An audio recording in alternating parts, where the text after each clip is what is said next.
저는 읽어낸 본문을 중심으로 하나님의 부르심이란 제목으로 함께 말씀을 나누기 원합니다.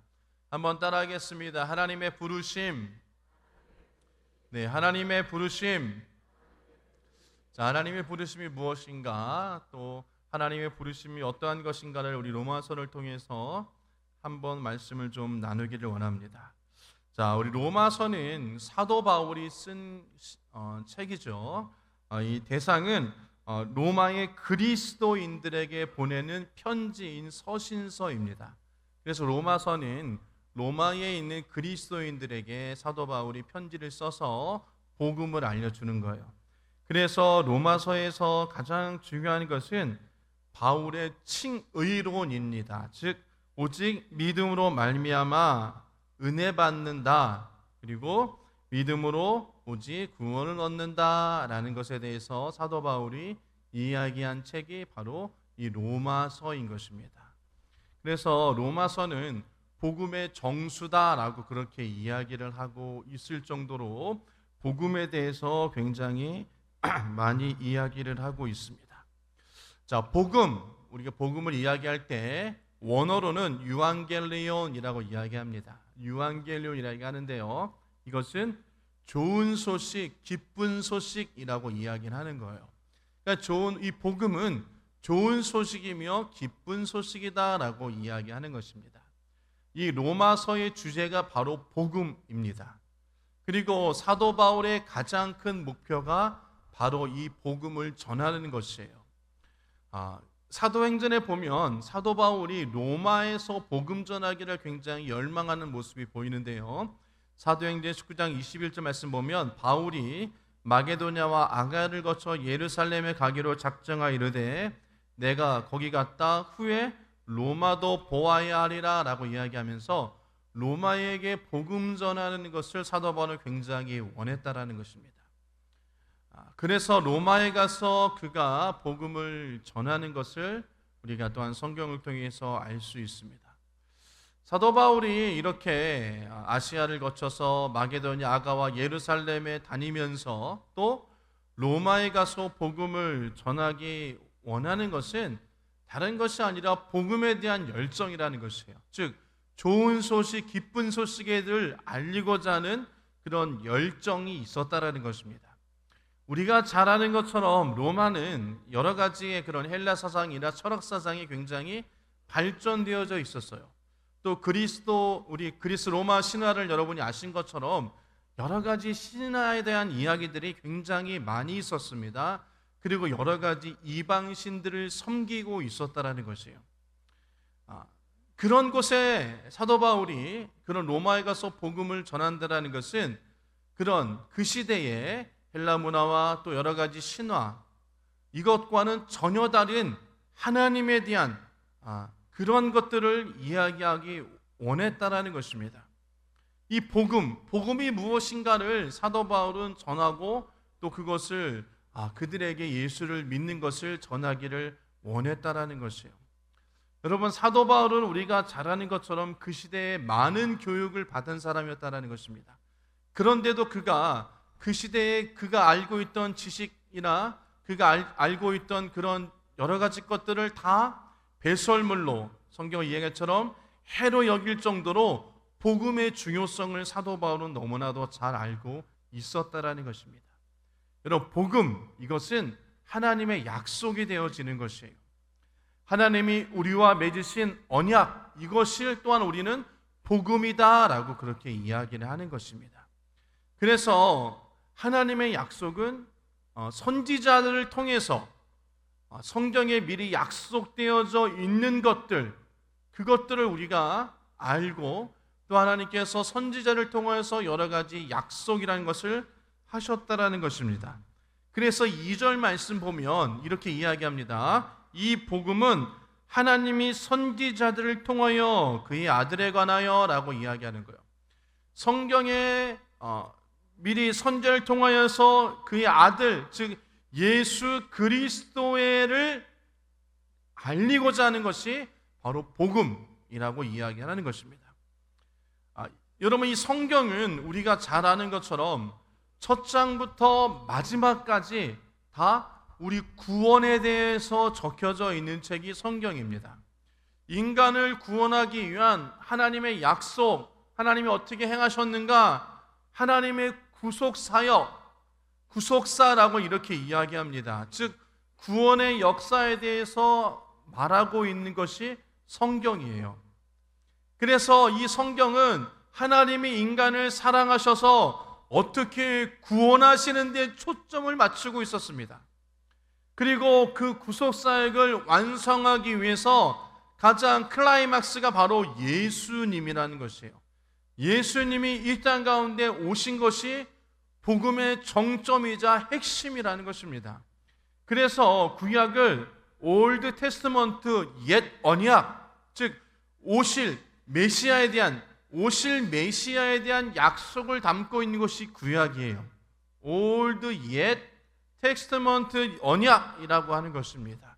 신약은 뉴 테스트먼트 이야기하는 것입니다. 새로운 언약이라고 이야기하는데 이것은 이 땅 가운데 오신 예수 그리스도를 전하고 증거하는 것이에요. 즉 성경, 이 신구약의 성경의 가장 중심적인 주제는 구원이며 바로 예수 그리스도라는 것을 우리는 잘 아실 것입니다. 그래서 사도 바울이 복음을 소개하면서 2절 말씀처럼 예수 그리스도, 복음의 내용이 예수 그리스도라는 것을 이야기하고 있다는 것이에요. 결국 복음, 예수는 유앙겔리온, 복음입니다. 기쁜 소식입니다. 복된 소식이라는 것입니다. 좋은 소식이라는 것입니다. 그렇기 때문에 예수를 듣고 예수를 믿으면 복된 소식을 접할 수 있고 기쁜 소식을 전할 수 있는 것이에요. 그것이 무엇입니까? 바로 구원이다라고 성경은 말씀하고 있는 것입니다. 이 로마서는 세 부문으로 나눠지는 것인데요. 1장에서 8장, 9장에서 11장, 또 12장에서 16장까지 이야기를 합니다. 먼저 1장에서 8장까지는 우리의 구원은 우리의 행위에 의해서가 아니라 오직 믿음으로 의롭다함을 받아 구원을 얻는다는 이야기를 로마서 1장에서 8장까지 이야기하고 있고요. 또 9장에서 11장까지는 사도 바울의 선교에 대해서 이야기를 하면서 선교적인 동기를 기록하고 있습니다. 하나님께서 이스라엘 백성들에게 메시아를 허락하셨습니다. 예수를 허락하셨습니다. 그런데 어떻습니까? 유대인들은 그 메시아를 배척했죠. 영접하지 않았습니다. 십자가에 못 박혀 죽게 만들었습니다. 예수 믿는 사람들을 박해했습니다. 그것 때문에 그 박해로 인하여서 예루살렘에서 예수 믿는 자들이 전 세계로 흩어졌습니다. 그래서 그 복음이 유대인들에게서 이방인에게 전해지게 되었어요. 그래서 그들이 전 세계에 흩어져서 복음을 전했습니다. 그것을 우리는 또한 디아스포라라고 그렇게 이야기를 하는 것입니다. 그리고 그 복음의 능력이 어떻습니까? 유럽으로 되어지고 유럽에서 대서양과 태평양을 건너서 중국으로 들어오고 중국에서 우리나라와 일본으로 들어옵니다. 그리고 또 복음이 또 다시금 중동 지역으로 지금 전해지고 있어요. 그리고 그 복음의 종착역이 예루살렘, 즉 복음이 처음 전해졌던 그 예루살렘에서 복음이 서쪽으로 전해져서 다시 예루살렘으로 들어가게 되었습니다. 그리고 성경은 그 예루살렘에 있는 이스라엘 백성들에게 다시 구원의 문을 열어주실 것이다. 그러면서 하나님의 구원의 계획이 완성되어진다라고 이야기하는 것입니다. 그리고 그 구원의 계획이 완성되어질 때 바로 예수님께서 이 땅 가운데 다시 오신다. 요한계시록에 이야기하는 다시 오실 예수님에 대해서 이야기하고 있다라는 것입니다. 마지막 세 번째 부분 12장에서 16장을 이야기할 때는 로마서 12장 1절과 2절의 핵심 구절을 이야기하는데요. 우리가 잘 아는 것처럼 그러므로 형제들아 내가 하나님의 모든 자비하심으로 너희를 권하노니 너희 몸을 하나님이 기뻐하시고 거룩한 산 제물로 드리라. 이는 너희가 드릴 영적 예배리라. 이 세대를 본받지 말고 마음을 새롭게 변화를 받아 하나님의 선하고 기뻐하시고 온전한 뜻이 무엇인지를 분별하라 라고 로마서 12장 1절과 2절에 이야기하는데요, 이 로마서 12장 1절과 2절에 있는 그 핵심 주제가 무엇입니까? 하나님이 기뻐하시는 거룩한 산 제물이 되어지고 너희들이 이 세대를 본받지 말고 마음을 새롭게 변화받아라 라고 이야기하면서 말씀, 복음을 통해서 너희들이 변화되어지는 것에 대해 말씀하고 있는 것이에요. 그래서 여러분, 로마서를 통해서 우리가 복음에 대해서 또 예수 그리스도와 변화에 대해서 우리가 이야기할 수 있습니다. 그래서 사도 바울의 이 로마서 1장 1절은 무엇보다도 구원에 대해서 이야기하면서 하나님의 부르심에 대해서 이야기하고 있다는 것이에요. 여러분, 이 세상의 모든 사람은 하나님께서 부르셨습니다. 구원의 문을 열어주신 거예요. 그런데 모든 사람이 그 하나님의 부르심, 구원의 문이 앞에 열려져 있지만 두 가지의 종류로 나눠지게 되어집니다. 첫 번째 종류는 하나님이 나를 불러주셨구나, 구원해 주셨구나 라고 그 부르심을 입은 사람들을 또 그것을 깨닫고 감사하면서 예수를 믿는 사람이에요.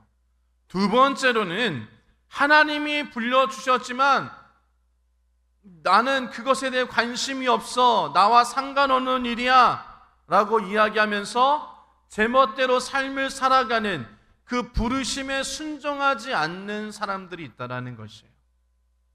자, 그래서 복음은 여러분, 이 세상의 사람은 예수 믿는 사람과 예수 믿지 않는 사람으로 구분되어지는 것입니다. 예수 믿는 사람, 부르심에 아멘하고 순종한 사람, 예수 믿지 않는 자, 그 부르심에 순종하지 아니한 자들이에요. 그럼 그 부르심에 순종한 자들은 또한 무엇이냐? 바로 천국으로 연결되어지고, 부르심에 합당하지 못한 자들은, 부르심에 순종하지 않은 자들은 우리가 잘 아는 것처럼 하나님의 심판을 받게 되어지는 것입니다. 그리고 성경은 그것을 지옥에 간다라고 이야기를 하는 것입니다. 여러분, 우리가 잘 아는 것처럼 부르심에는 두 종류의 부르심이 있습니다. 첫 번째로는 일반적인 부르심이고, 두 번째는 특별한 부르심이에요. 일반적인 부르심이라는 것은 하나님께서 우리를 구원하기 위해서 모든 사람에게 구원의 문을 열어주셨다는 것이에요. 그래서 여러분, 예수 믿는 사람이 여러분 정해져 있는 것이 아니라 모든 사람이 하나님께서 구원의 문을 열어주셨다는 것이에요. 아멘입니까? 그러나 여러분, 말씀드린 것처럼 그 모든 사람에게 구원의 문이 열려있지만 그 구원의 문으로 들어오는 사람과 들어오지 않는 사람으로 또한 구분되어지는 것이에요. 자, 이사야서 1장 18절 말씀 보면 여호와께서 말씀하시되 오라 우리가 서로 변론하자. 너희 죄가 주홍같이 같을지라도 눈같이 희어질 것이요 진홍같이 붉을지라도 양털같이 희게 되리라. 주님께서 말씀하시는 게 무엇입니까? 여호와의 말씀이에요. 너희 죄를 내가 용서해 주겠다라는 것입니다.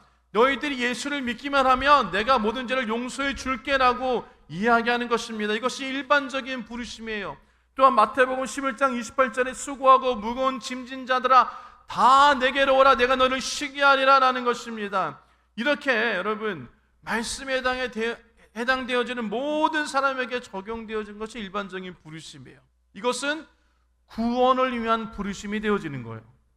두 번째로 또 이 부르심에 응답한 사람을 우리는 무엇이라고 이야기하느냐? 성도라고 이야기하는 것이에요. 따라갑시다. 성도. 그래서 성도라는 말은 그 부르심에 합당한 자들이고 그 말은 구별된 자들이라고 이야기하는 것이에요. 자, 이사야서 6장 8절 말씀 보면 주께서 이르시되 내가 누구를 보내며 누구를 위하여 갈고 하니 그때에 이를 때 내가 여기 있나이다 나를 보내소서라고 이야기하는데, 자, 주님께서 부르셨습니다. 내가 여기 있습니다. 그러면서 주님께서 말씀하시기를 내가 누가 우리를 위하여 갈고 누구를 보낼까라고 이야기하는 것이 바로 두 번째의 주님 말씀하시는 특별한 부르심이에요. 나를 보내소서라고 이야기하는 것, 사명을 위한 부르심을 이야기하는 것입니다. 이것을 우리는 특별한 부르심이다라고 이야기하는 거예요. 사명자로 부르시는 것입니다. 이것을 우리는 특별한 부르심이에요. 그래서 모든 성도가 부르심을, 예수를 믿으며 부르심이 합당한 자가 되어지며 그 중에서 하나님께서 특별히 콜링이라고 이야기하는 부르심이 있습니다. 그래서 예배소서 4장 11절 12절은 어떤 사람은 사도로, 어떤 사람은 선지자로, 어떤 사람은 복음 전하는 자로, 어떤 사람은 목사와 교사로 라고 이야기하시면서 그 부르심에 합당한 사역을 주시면서 그것을 통하여서 봉사의 일을 하며 그리스도의 몸인 교회를 세우는 것입니다. 이것이 특별한 사명을 가진 사람들이 있다는 것이에요. 자, 하나님의 일꾼으로서 부르심을 받은 사람인 것입니다. 자, 두 번째로 하나님의 부르심의 두 가지 종류를 다시 한번 말씀드리면 구원을 위한 일반적인 부르심, 또 특별히 사명자로 쓰시기 위한 두 가지 부르심이 있다라고 말씀드렸습니다. 자, 좀 더 자세히 좀 살펴보면요. 자, 본문 1절에 보면 예수 그리스도의 종 바울은 사도로 부르심을 받아 하나님의 복음을 위하여 택정함을 입었나니라고 이야기합니다. 이것은 사도로 부르심을 받은 하나님의 복음을 위하여서 택정함을 받은 특별한 부르심이라는 것이에요. 단순히 그를 구원하기 위한 부르심이 아니라 그 후에 부르심을 통하여서 하나님의 일을 맡겨주신 사도로 부르시는 것을 이야기합니다. 어떠한 특정한 목적을 위해서 부르신 사람들이 일반적으로 여러분 우리가 이야기할 때 특별의 부르심이라고 이야기하는 것이에요. 자, 그러면서 6절에 보면 너희도 그들 중에 예수의 것으로 부르심을 받은 자니라라고 이야기합니다. 예수의 것으로 부르심을 받은 자들은 일반적으로 예수님의 부르심을 이야기하는 거예요. 이것을 우리가 얘기한 것처럼 일반적인 부르심인 것입니다. 그래서 이 사람들은 여러분 완전히 특별한 부르심이건 아니면 일반적인 부르심이건 세상 사람들과 구별되어진 삶을 살아야 되는 것이에요. 그렇기 때문에 하나님이 부르신 사람들, 특별히 부르셨던 일반적인 부르심이 있던 간에 그 부르신 자들은 세상과 다르고 구별되어진 삶을 살아야 된다는 것입니다. 바꿔 이야기하면 저와 여러분들은 주님의 부르심을 받은 자들인 것입니다. 그러면 우리가 그 부르심에 합당한 삶을 살아야 된다는 것이에요. 내가 주님께서 부르셨고 예수를 믿게 하셨습니다. 또 그것을 통하여서 또 직분이라는 것을 주시죠. 그러면 그 직분에 맞는 삶을 살아야 되는 것이고요. 또 우리가 예수 믿으면 뭐다? 성도다. 성도의 거룩한 삶을 살아야 된다는 것을 여러분이 기억하시기를 주의 이름으로 축복합니다. 세 번째로 부르심의 조건을 좀 보면요. 첫 번째로 예수님께서 우리를 부르실 때 또 우리를 직접 불러주시는데 누구에게 나타나시나 첫 번째로 하나님은 겸손한 사람을 부르신다는 것이에요. 스스로 잘났다라고 교만한 사람은 하나님이 쓰시지 않으십니다. 여러분 성경에 모세가 그랬죠. 모세가 나이가 40세 되었을 때 바로의 공주의 아들로서 그는 당시에 세계의 모든 지식과 지혜와 여러 가지 것들을 문화를 다 배웠던 사람이에요. 공주의 아들이니 권력도 있던 사람이었어요. 그러나 그때 하나님이 그를 쓰지 않으셨습니다. 그러나 얼마 지나지 않아 모세가 내가 이제 이스라엘의 지도자가 되리라 라고 나섰을 때 그는 애굽 사람을 죽였어요. 그래서 미디안 광야로 그가 도망쳤습니다. 그러면서 왕의 신분을 내려놨고요. 그가 배웠던 문화와 지식을 사용해서 삶을 살아가신 것이 아니라 그냥 단순하게 양을 치면서 삶을 살아갔다라는 것이에요. 하나님은 광야에서 목자의 생활하면서 나이도 늙고 몸도 늙고 아무것도 할 수 없을 때 그를 부르셨다라는 것이에요. 왜? 그때서야 그가 겸손해지고 낮아졌다라는 것입니다. 교만하지 않았다라는 것이에요. 그렇기 때문에 우리가 하나님의 거룩한 부르심을 받은 사람이 되어주려면 먼저 겸손한 사람이 되어야 되는 거예요. 그런 분들 계십니다. 예수 믿으십시오라고 이야기하면 나는 예수 안 믿어, 나는 나만 믿어, 나의 주먹을 믿어 하시는 분이 있어요. 여러분, 그런 분들은 예수 믿기가 너무 힘들어요. 여러분, 우리가 예수를 믿으면 먼저 하나님 앞에 겸손함으로 나아가야 되는 것입니다. 나는 죄인입니다. 주님이 아니고선 나가 삶을 살 수 없습니다. 주님이 도와주지 아니하시면 나는 삶을 살 수 없어요 라고 고백하고 주님 앞에 모든 것을 맡기는 자들, 그런 자들 주님께서 쓰십니다. 그래서 마태복음 11장 29절에 나는 마음이 온유하고 겸손하니 나의 멍에를 메고 내게 배우라라는 것이에요. 예수님께서 내게 배우라고 말씀하시는 것이 무엇입니까? 온유하고 겸손한 자를 이야기하십니다. 온유하고 겸손한 자에게 주님께서 사명을 주시고 또 부르심이 있다라는 것이에요. 여러분, 어떻습니까? 사울도 겸손했을 때 그가 이스라엘 왕으로 하나님이 세우셨지만 그가 교만했을 때 하나님의 버리심을 받았다라는 것이에요. 이처럼 하나님은 겸손한 자를 쓰시고 교만한 자를 물리치십니다. 아멘. 여러분, 겸손한 사람의 특징이 무엇입니까? 겸손한 사람은 기도하는 사람이에요. 겸손한 사람은 하나님의 말씀을 의지하는 사람인 것입니다. 겸손한 사람은 자기의 경험을 의지하지 않아요. 오직 하나님의 말씀을 의지하는 사람인 것입니다. 주님을 의지하는 사람인 것입니다. 그런 사람이 겸손한 자인 것을 기억하시고 하나님의 부르심을 받은 자들은 겸손한 자가 되어야 될 줄 믿습니다. 그래서 기도하시고 예배하시고 하나님 말씀을 의지하는 저와 여러분 되어지기 주의 이름으로 축원합니다. 두 번째로 하나님의 부르심을 받은 사람들은 분명한 사명의 의식이 있어야 되는 것이에요. 자, 오늘 본문에도 사도 바울이 주님께 부르심을 받았을 때 예수 그리스도의 종이라고 이야기합니다. 사도로 부르심을 받아 라고 이야기해요. 바울은 복음을 위하여 특별히 내가 사도로 부르심을 받았다라고 이야기하면서 그에 대한 사명을 이야기하고 있습니다.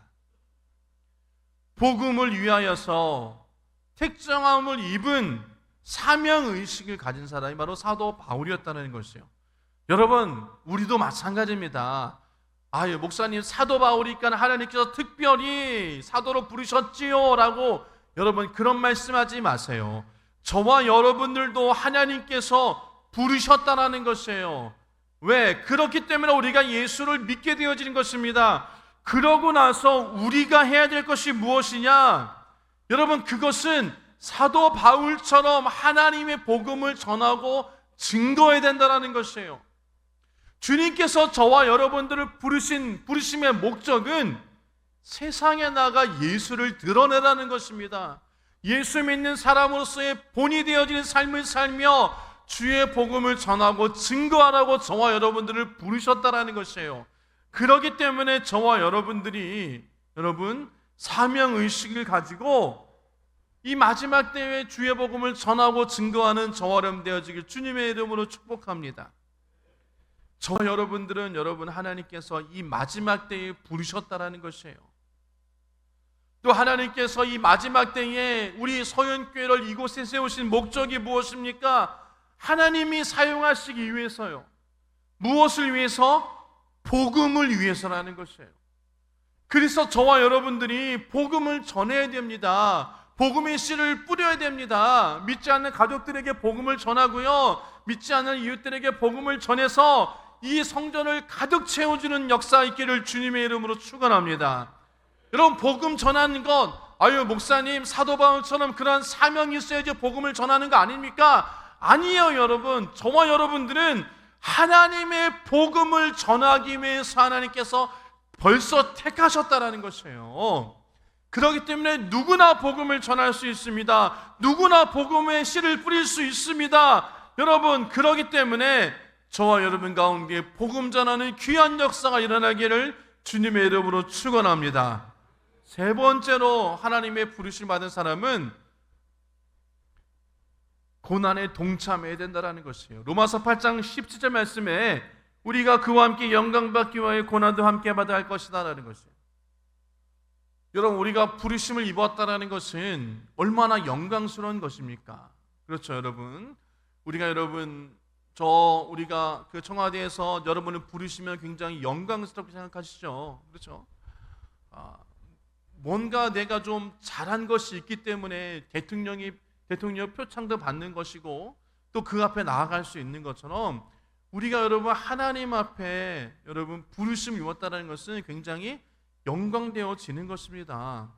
그러나 여러분 그 영광은 그냥 주어지는 것이 아니에요. 그만큼 수고하고 애씀이 있었기 때문인 것입니다. 그만큼 다른 사람과 달리 무엇인가 특별한 것이 있었기 때문에 그가 영광을 받을 수 있는 것처럼 우리 예수 믿는 자들도 하나님의 영광을 위해서 삶을 살아갈 때 하나님의 영광을 위해서 우리가 나아갈 수 있을 때 하나님이 그것을 기뻐하시는 것입니다. 베드로전서 4장 10절 말씀 보면 오히려 너희가 그리스도의 고난에 참여하는 것으로 즐거워하라. 이는 그의 영광이 나타내실 때 너희로 즐거워하고 기뻐하게 하람이라는 것이에요. 여러분, 우리가 하나님 앞에서 우리가 예수의 고난에 동참하고 참여하는 것, 여러분 그것을 통하여서 하나님께서 우리를 사용하신다라는 것입니다. 우리 앞에 그것을 통하여서 하나님이 영광 받으신다라는 것이에요. 그렇기 때문에 예수 그리스도의 부르심, 하나님의 부르심을 받은 자들은 고난도 있지만 영광도 함께 따라온다라는 것이에요. 저와 여러분들이 하나님을 위하여서 열심으로 삶을 살아갔을 때 하나님께서 여러분 저와 여러분을 통하여서 저와 여러분을 높여주시고 영광받기를 원하신다라는 것입니다. 그렇기 때문에 저와 여러분들이 하나님 앞에 영광 돌리는 그런 저와 여러분 되어지기 주님의 이름을 축원합니다. 있는 그 자리에서, 있는 그 처소에서 여러분이 먹고 마시던지 간에 하나님의 무엇을 위해 살아? 영광을 위해 살아라고 말씀하신 것처럼 하나님께 영광 돌리는 저와 여러분 되어질 주의 이름을 축원합니다. 그래서 동참에 동참하시며 하나님께 기쁨이 되어지는 저와 여러분 되어지기를 주님의 이름으로 축원합니다. 이런 말씀을 좀 정리하도록 하겠습니다. 저와 여러분들 우리 모두는 다 하나님의 부르심을 받은 사람인 것입니다. 일반적으로 부르심을 받을 뿐만 아니라 사명자로서의 특별한 부르심이 저와 여러분들에게 있어요. 우리 말씀을 나눈 것처럼 여러분 사명자는 겸손한 자입니다. 겸손한 자는 기도하는 자인 것입니다. 말씀을 의지하는 자인 것입니다. 또 사명자는 그 사명이 투철해서 복음을 전하는 그런 마음이 여러분 충만한 자인 것입니다. 또 하나님께서 부르신 사명자는 하나님과 함께 영광 받을 뿐만 아니라 고난도 함께 받는 것이에요. 그렇기 때문에 저와 여러분들이 삶을 살면서 날마다 하나님의 부르심에 합당한 자 되어지기를 주님으로 축복합니다. 그래서 우리가 주님이 부르셨을 때, 우리가 주님 앞에 섰을 때 우리가 잘했다 칭찬받고 하나님의 귀한 생명의 면류관을 모두 받아 감사하고 영광 돌리는 저와 여러분 되어지기를 주님의 이름으로 축원합니다.